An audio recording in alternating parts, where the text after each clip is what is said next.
विद्यार्थी मित्रांनो, नमस्कार. आज आपण इयत्ता 3 विषय गणित या विषयाचा एक घटक अभ्यासणार आहोत. घटकाचं नाव आहे 3 अंकी संख्या ओळख, लेखन व वाचन.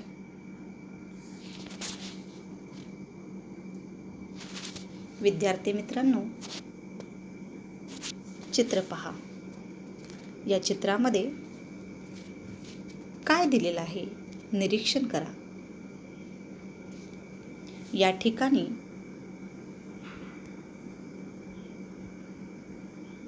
शंभर खडू असणारा एक बॉक्स दिलेला आहे आणि 100 खडू म्हणजेच 100 खडू म्हणजेच 100 खडू. त्यानंतर सुट्टा 1 खडू दिलेला आहे. आता हे चित्र पाहून संख्या कशी लिहायची ते पुढे दिलेले आहे पहा. इथं पहा, स्थान दिलेले आहेत: एकक, दशक, शतक. आता त्या स्थानामध्ये आपल्याला संख्या लिहायची, अंक लिहायचे. आता आपण संख्या लेखन करताना नेहमी डाव्या बाजूकडून सुरुवात करणार आहोत आणि करतो, हो की नाही? आता 3 अंकी संख्येमध्ये डाव्या बाजूचं पहिलं स्थान आहे शतकाचं. मग संख्या लिहित असताना प्रथम आपण या चित्रामध्ये शतक किती आहेत याचा विचार करणार आहोत. पहा,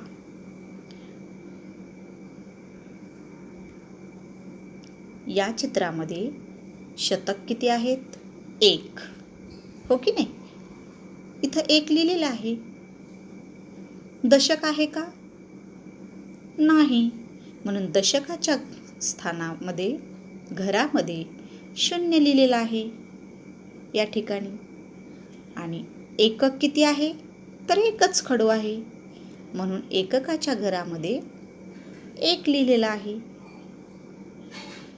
आता कोणती संख्या तयार झाली मग? पहा बरं, ती संख्या अंकात कशी लिहिलेली आहे? 101, हो की नाही? 101 असं लिहिलं आहे की नाही अंकामध्ये. परंतु त्याचं वाचन कसं करतात? 1 हा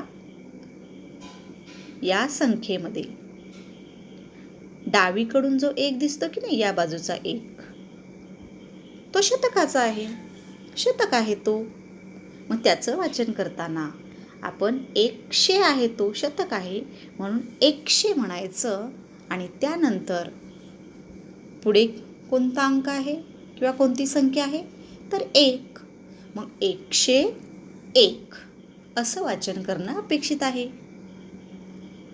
आता त्याचं अक्षरी लेखन कसं करायचं? तर जशी संख्या आपण वाचन करतो तशीच ती संख्या लेखन करायची आहे. आपण काय वाचलं या संख्येला? कसं वाचन केलं या संख्येचं? 101. मग तसंच लिहायचं, 101. समजलं? आता पुढे पहा. त्यानंतर हे चित्र तुम्ही पहा. या चित्रामध्ये 1 शतक खडूंचा एक बॉक्स आहे आणि सुट्टे 2 खडू आहेत, म्हणजे 2 एकक आहेत. 1 शतक 2 एकक. दशकाच्या जागी 0 लिहिलेला आहे. मग कोणती संख्या तयार झाली अंकामध्ये? 102. आणि लेखन सुद्धा आपण जसं बोलतो तसंच लिहायचं. त्यानंतर या ठिकाणी कोणती संख्या तयार झाली हे चित्र पाहून? 103. आणि लिहायचं कसं? 100 पुढे 3 असं अक्षरात या ठिकाणी लिहिणं अपेक्षित आहे. त्यानंतर पुढे 104, 105, 106, 107, 108, 109. पहा, 109. आता 109 संख्या लिहिलेली आहे या ठिकाणी. पहा बरं व्यवस्थित. आता त्यानंतर काय आहे या ठिकाणी? या ठिकाणी एक शतकाचा एक शतक खडूंचा एक बॉक्स दाखवलेला आहे पहा. आणि या ठिकाणी किती खडू आहेत मोजा बरं? 10 खडू आहेत. आणि जेव्हा 10 एकक किंवा 10 सुट्ट्या वस्तू 10 होतात एकत्र, तेव्हा त्या कोणती संख्या तयार होते? तर दशक तयार होतो. म्हणजे 10 एकक सुट्टे 10 एकक ज्यावेळेस एकत्र येतात 10 होतात, 9मध्ये 1 मिळवला जातो, तेव्हा एक दशक पूर्ण होतो, म्हणजे 10 होतात. मग या ठिकाणी तसंच झालेलं आहे पहा. वरती इथे 9 खडू आहेत. त्यानंतर पुढे 1 मिळवला 9 खडूंमध्ये, झाले 10 खडू, म्हणजे एक दशक झाला. आणि सुट्टा काहीच नाही उरला. सुट्टा खडू आहे का या ठिकाणी? एकक सुट्टा म्हणजे एकक आहे का? नाही. मग संख्या लिहित असताना या ठिकाणी काय केलं मग त्यांनी? एक शतक खडूंचा बॉक्स. या ठिकाणी मग त्यांनी शतकामध्ये 100 एक शतक लिहिला. दशक किती आहे? एकच दशक आहे. एक दशक लिहिला. आणि एकक म्हणजे सुट्टा काहीच नाही आहे, म्हणून 0 लिहिला. आणि ती संख्या अंकात कशा प्रकारे लिहिली पहा, इथं लिहिलंय, दाखवलेलं आहे 110. आणि अक्षरात कसं लिहिणार मग? जसं आपण बोलतो तसं 110 असं तुम्ही लिहायचं या चौकटीमध्ये. समजलं? आता पुढे पहा. त्यानंतर इथे काय दिलेलं आहे पहा. या चित्रामध्ये सारणी दाखवलेली आहे आणि इथं मणी तारा दाखवलेत. आता या ठिकाणी त्यांनी काय केले पहा. हे जे बटवे दिसतात की नाही, 2 बटवे, आपण बटवे म्हणजे काय पाहिलेलं आहे मागील पाठात. एक बटवा म्हणजे एक शतक, म्हणजेच 100. आता या ठिकाणी 2 बटवे आहेत. नंतर दशक किती आहेत मोजा बरं? 1 2 3 4 5 दशक आहेत बरं का. आणि एकक म्हणजे सुट्टे किती आहेत मोजा बरं? 4 आहेत. म्हणजे त्यांनी मग काय केलंय मणितारामध्ये माहिती आहे का? या बाजूची डाव्या बाजूची जी एक तार आहे की नाही, डावीकडून पहिली, ही शतकाची तार आहे बरं का. नंतर मधली दशकाची आहे. आणि या साईडला उजवीकडे एककाची तार आहे. आणि या तारेमध्ये समजा या शतकाच्या तारेमध्ये जेवढे शतक असतील की नाही तेवढे मणी टाकलेले आहेत. मध्ये दशकाच्या तारेमध्ये जेवढे दशक असतील तेवढे मोजून मणी टाकलेले आहेत. आणि एककाच्या तारेमध्ये जेवढे सुट्टे असतील तेवढेच मणी मोजून टाकलेले आहेत. मग काय केलंय पहा. शतकाच्या तारेमध्ये किती मणी टाकले? शतकाचे जेवढे बटवे आहेत तेवढे, म्हणजे 2, हो की नाही. आता दशकाच्या तारेमध्ये किती मणी टाकलेत त्यांनी? 5 मणी टाकलेत, हो की नाही. आणि एककाच्या तारेमध्ये किती टाकलेत? 4. म्हणजे शतकाच्या स्थानी आपण 2 लिहायचे, दशकाच्या स्थानी 5 आहेत म्हणून 5 दशक आहेत म्हणून 5 लिहिलेले आहेत पहा इथं. आणि एकक 4 आहेत म्हणून 4 लिहिलेले आहेत. आणि अशा प्रकारे ही संख्या तयार झालेली आहे पहा. आता ही संख्या कशी वाचणार आपण? सुरुवात डावीकडून करायची. आता डावीकडून पहिलं स्थान शतकाचं आहे. मग 2 काय आहे? शतक. म्हणून त्याला आपण 200 म्हणायचं. आणि पुढे 5 दशक 4 आहेत, हो की नाही? 5 दशक 4 एकक. आता 5 दशक 4 म्हणजे किती होतात बरं? ती 2 अंकी संख्या तयार झाली की नाही? 5 दशक 4. तिला आपण आता 5 दशक 4 नाही म्हणायचं. तिला आपण डायरेक्ट 54 असं म्हणणार आहोत. इयत्ता 3री मध्ये आपण इयत्ता 2री मध्ये असं म्हणायचो 5 दशक 4 किंवा 50 4, 54 पुढे किंवा फक्त 50 परंतु आता आपण इयत्ता 3री मध्ये आलेलो आहोत. आणि मागील पाठामध्ये तुम्हाला संख्या आणि त्यांचे अक्षरी लेखन, अक्षरी नावामध्ये ते तुम्हाला सरावासाठी दिलं होतं आणि ते तुम्ही लिहिलेलं आहे, वाचलेलं आहे. मग आता 5 दशक 4 न म्हणता डायरेक्ट 54 म्हणायचं. मग कोणती संख्या आहे? ह्या संख्येचं वाचन कसं करणार आपण? तर 254. आणि अक्षरात असं लिहायचं बरं का, जसे बोलतो तसं आपण 254. आता खाली त्यांनी तसंच त्यांनी सोडून दिलेलं आहे पहा. या ठिकाणी किती बटवे आहेत? 1 2 3 4 5 6 बटवे आहेत. मग शतकाच्या तारेमध्ये त्यांनी 6 शतक लिहिलेत. मग 6 मणी टाकलेत. आता दशक किती आहे? दशक एकच आहे. एकच मणी टाकला दशकाच्या तारेत. आणि सुट्टे किती आहेत? तर 7 आहेत, म्हणून 7 मणी टाकले. मग 6 शतक, 1 दशक आणि 7 एकक इथं लिहिले पहा. अशी संख्या तयार झालेली आहे. मग ही आता कशी वाचणार आपण? तर 617 अशी आपण वाचायची आहे. आणि 617 त्याचं लेखन पहा बरं कसं केलंय. जसं आपण वाचतो तसंच लिहायचं. आता खाली तुम्हाला त्यांनी मणी टाकून दिलेत पहा. या ठिकाणी 4 शतक 4 बटवे आहेत, म्हणजे 4 शतक आहेत. मग तुम्ही इथं 4 लिहू शकता. नंतर 3 दशक आहेत आणि एकच सुट्टा आहे बरं का, एकक. मग कोणती संख्या तयार झाली? 431. आणि लिहायचं पण तुम्ही अक्षरामध्ये 431 असंच. समजलं? आता याप्रमाणे तुम्ही खालील हे सोडवायचं आहे बरं का.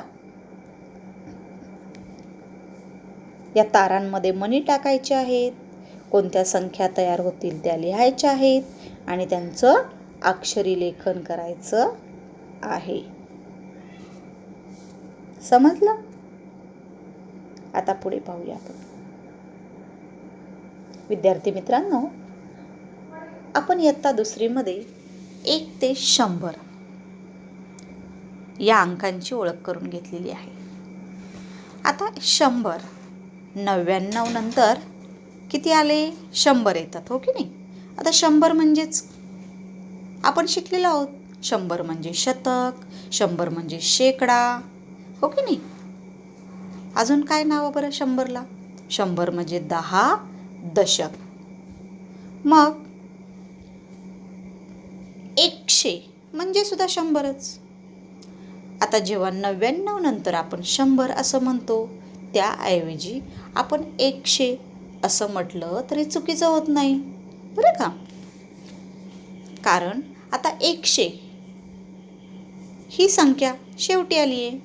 आता 100च्या पुढं काय, म्हणजे 100च्या पुढं कोणती संख्या येईल ते आता आपल्याला 3री मध्ये पाहायचं आहे. आता पहा, इथं एक सारणी दिलेली आहे आणि 101 ते 200 पर्यंतच्या संख्या या सारणीमध्ये लिहिलेल्या आहेत. आणि तुम्ही त्या पाहून अशाच लिहायच्या आहेत, वाचायच्या आहेत आणि अक्षरामध्ये लिहायच्या आहेत बरं का. आता या संख्या कशा वाचणार आपण? पहा, 101, 102, 103. असं तुम्ही वाचत वाचत कुठपर्यंत याल?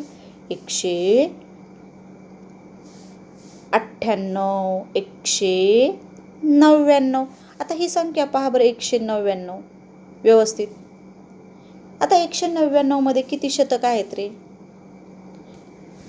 1 शतक आहे आणि 99 सुट्टे आहेत, हो की नाही? मग 1 शतक 99 मध्ये जर आपण 1 मिळवला तर किती होणार? अजून एक पूर्ण शतक होणार की नाही? मग हा 1 शतक आणि नंतरचा पुन्हा तयार झालेला 1 शतक. मग 199 मध्ये 1 मिळवल्यानंतर होतात 200. म्हणून आपण वाचताना 198, 199 नंतर म्हणतो 200. आता 200च्या पुढं काय? 200च्या पुढे कोणत्या संख्या येतात? तर पुन्हा पहिल्यापासून मग 201. पहा आता या ठिकाणी पहा, 201 सुरुवात केलेली आहे की नाही? 201, 202, 210 असंच तुम्ही वाचत वाचत 291, 92, 293, 294, 295, 298, 299 पर्यंत जाणार आहात. आता 299 मध्ये 2 शतक आहेत. आता 99 मध्ये 1 मिळवला की पुन्हा 1 शतक येणार आहे, म्हणजे 3 शतक होणार, म्हणजे 300 होणार. म्हणून 299 नंतर आले 300. 3 शतक झाले पूर्ण, हो की नाही? आलं का लक्षात? आता पुढे, मग पुढे 300 नंतर काय? परत 301, 302, 303 असंच वाचत वाचत तुम्ही 399 पर्यंत आलेला आहात. आता 399 पर्यंत आल्यावर पुढं काय होणार? मग आता 399 मध्ये 1 मिळवल्यावर काय होणार आहे? अजून 1 शतक पूर्ण होणार आता, म्हणजे 3 शतक आणि पुन्हा 1 शतक. किती झाले मग? 400. म्हणजे 399 मध्ये 1 मिळवल्यावर झाले 400. आता पुढे पहा, 400 नंतर काय? मग पुन्हा 401, 402, 403 आणि असं 499 पर्यंत तुम्ही वाचत याल. आणि तिथे आल्यानंतर आता 4 शतक तर आहेत 499 मध्ये, आणि 99 मध्ये 1 मिळवला की अजून 1 शतक पूर्ण होणार आहे. मग 499 मध्ये 1 मिळवल्यावर झाले 5 शतक. त्यालाच 500 म्हणायचं. काय म्हणणार आपण? 500. समजलं इथपर्यंत? आता 500 झाल्यानंतर पुढे काय? परत 501 ते 600 पर्यंतच्या अशा संख्या म्हणत जायचे. 599 मध्ये 1 मिळवल्यानंतर पुन्हा 600 होणार, आणि 600 झाल्यानंतर पुन्हा 601 ते 700. 699 नंतर येणार 700. पहा इथं 699 आहेत, नंतर झाले 700. पुढे 701 ते 800. आता ही सारणी तुम्ही पूर्ण करायची आहे. लिहत लिहून वाचत वाचत लिहायचे. 701, 702. पहा इथं मी काही संख्या लिहून दिलेल्या आहेत सारणीमध्ये. आता जे उरलेल्या संख्या लिहायच्या आहेत त्या तुम्ही लिहून काढायच्या आहेत. 701, 702. आता पुढे काय लिहाल तुम्ही? इथं 703. इथं लिहाल 704. अशा प्रकारे तुम्ही लिहित लिहित 799 पर्यंत याल. आणि मग 799 मध्ये 1 मिळवल्यानंतर होणार 800. अशा प्रकारे तुम्ही पुढची सारणी सुद्धा अशीच पूर्ण करायची आहे. 801, 802, 803, 804. त्यानंतर मग लास्ट शेवटी काय? 899. पुन्हा 1 मिळवला की झाले 900. या ठिकाणी पहा 900 झालेले आहेत. आता नंतर पुढे काय? 901 ते 901 पासून सुरुवात करायची तुम्हाला. इथंही मी काही संख्या लिहून दिलेल्या आहेत सारणीमध्ये आणि ज्या रिकाम्या चौकटी आहेत त्या तुम्ही भरायच्या आहेत, वाचायच्या आहेत आणि लिहायच्या आहेत. आता या ठिकाणी पहा बरं, 991 दिलेले आहेत, है की नाही. पुढं मग तुम्ही 992, 93, 994, 995, 996, 997, 998, या ठिकाणी पहा 999 लिहिलेले आहेत.